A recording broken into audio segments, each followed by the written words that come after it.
This is Democracy Now!, democracynow.org. I'm Amy Goodman with Juan Gonzalez. In New Mexico, a 23-year-old white supporter of Donald Trump has been charged with attempted murder for shooting an Indigenous activist last week during a protest over the reinstallation of a statue of the violent Spanish conquistador Juan de Oñate. The shooting occurred in the city of Española, New Mexico. The gunman, who was wearing a red MAGA hat, opened fire and shot Jacob Johns, who had to be airlifted to a hospital in Albuquerque for emergency surgery. Johns is an Indigenous activist, muralist, artist, and father. In 2 months, he's planning to lead the Indigenous Wisdom Keepers delegation at the UN Climate Summit in Dubai, COP28, to advocate for Indigenous solutions to climate change. A GoFundMe collection to help with his medical expenses has already raised over $200,000. The shooting occurred while he and other Indigenous activists were protesting plans to reinstall a statue honoring the 16th century conquistador Juan de Oñate, New Mexico's first colonial governor, who in 1599 ordered a massacre that killed between 800 and 1,000 Acoma Indigenous people. 3 years ago, in June 2020, a former Albuquerque city council candidate was arrested for shooting a protester 4 times at a demonstration calling for the removal of another Juan de Oñate statue. Local and state officials in New Mexico reportedly ignored warnings of potential gun violence ahead of Thursday's Indigenous-led peaceful action in Española. This is Melanie Yazzie of the Red Nation. Denise Williams, mother of shooting victim Scott Williams, who was targeted at a 2020 Oñate protest in Albuquerque, said prior to Thursday's event, she called Governor Michelle Lujan Grisham's office, the office of U.S. Senator Martin Heinrich, New Mexico State Police, the office of the New Mexico Attorney General, all members of U.S. Congress representing Valencia County in New Mexico, and all New Mexico State representatives and senators from Valencia County, to warn them of the high chance of gun violence directed at attendees. State Senator Elizabeth Stefanik was the only one to respond. Immediately after the shooting, Scott Williams' father, Dan Williams, called the governor's office again to tell her that she, quote, had blood on her hands for failing to properly respond to and prevent both shootings. During Thursday's protest in Española, New Mexico, the gunman also pointed a gun at Malaya Peixinho, who joins us now from Albuquerque. Malaya, I know you are still suffering from the shock of what happened, the shooting of the Indigenous activist and the gunman waving his gun, you and others. Can you talk about your experience, what happened then, and why you were all there in that peaceful action? Yeah, absolutely. I just first want to say good morning. My experience, well, I'll start with why we were there. They proposed to put up this statue, and there was a budget, a certain amount of money allotted. And I didn't feel it was right for our community money that could be spent on resources and support and our healing of our community to be spent on this statue. And so Thursday wasn't a protest. Thursday was a sunrise ceremony in the morning time, and it was a celebration. We came together and we prayed and we celebrated as a family that we were able to postpone this statue.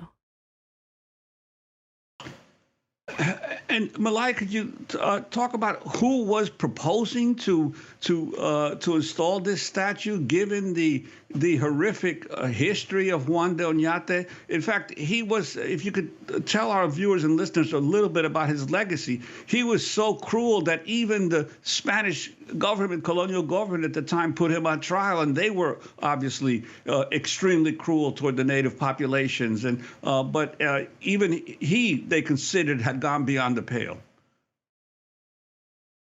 You know, sorry, the feed that I'm getting is cutting in and out a little bit, so I didn't hear the whole question. But I heard you mention, you asked me about Oñate and who he was as a man. Yes. You know, and that's a really interesting question. And it brings up a lot of controversy in our community.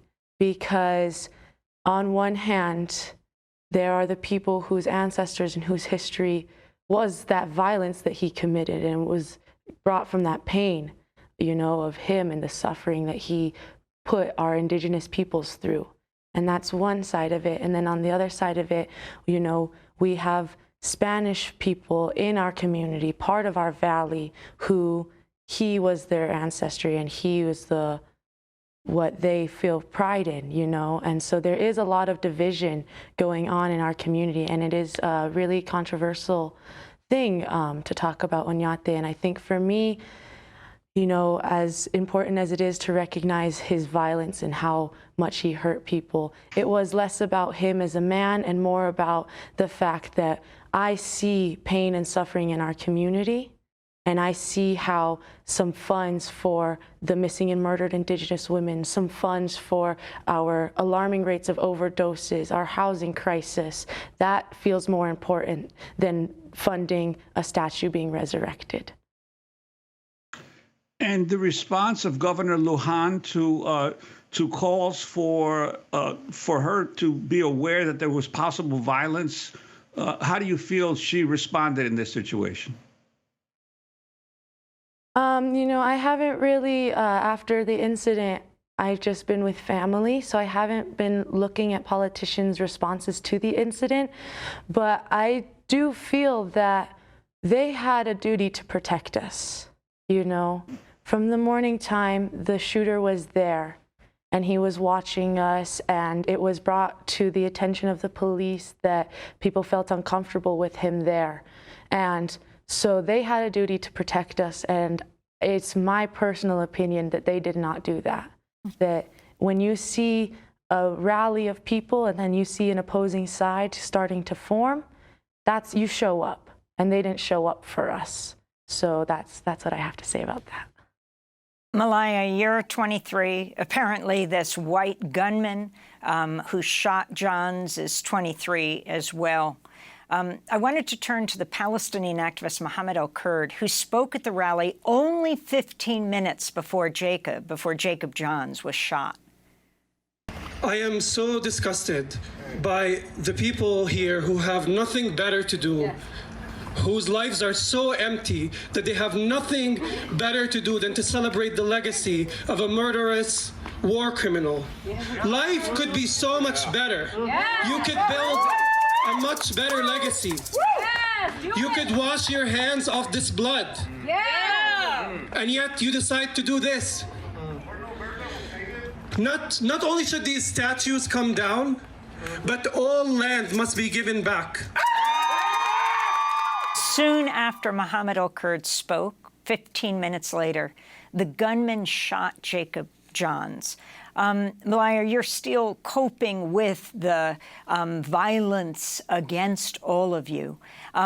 Your response to him being charged with, what was it, attempted murder, and of the whole community right now, as there were such, as we just heard before, such knowledge of the possible threats of gun violence against your action?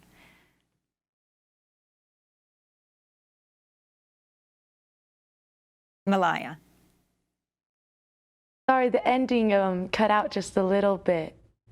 If you could respond to the charges, he's being charged, the gunman, with attempted murder. And also, if you could tell us how Jacob Johns is doing and how you're doing, because you all experienced both his shooting and the threatened shooting of you and others. You know, that's a really good question. I thank you for checking in on how we're all doing. It means a lot.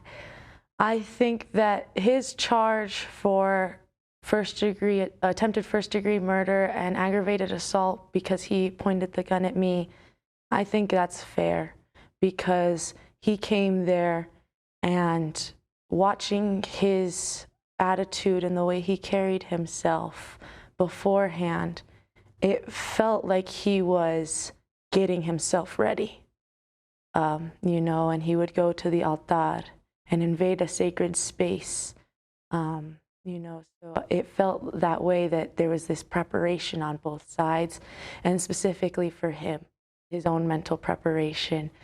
You know, and I was able to, my father has been checking in with Jacob's family as much as we can. Last I heard, he's doing okay and he's recovering. We just put out lots and lots of prayers that his breathing is good and his voice is good. In the morning time, he came and he sang us some songs. And so I know as a community, all we want to do is hear Jacob sing again for us. Strong like that. And as far as I'm doing, I'm okay because I have a community that is full of love and compassion and humanity. So, you know, ever since this, there hasn't been a moment where I haven't been taken care of. So I'm blessed in that way. Well, Malaya Peixinho, I want to thank you so much for joining us from New Mexico Public Television.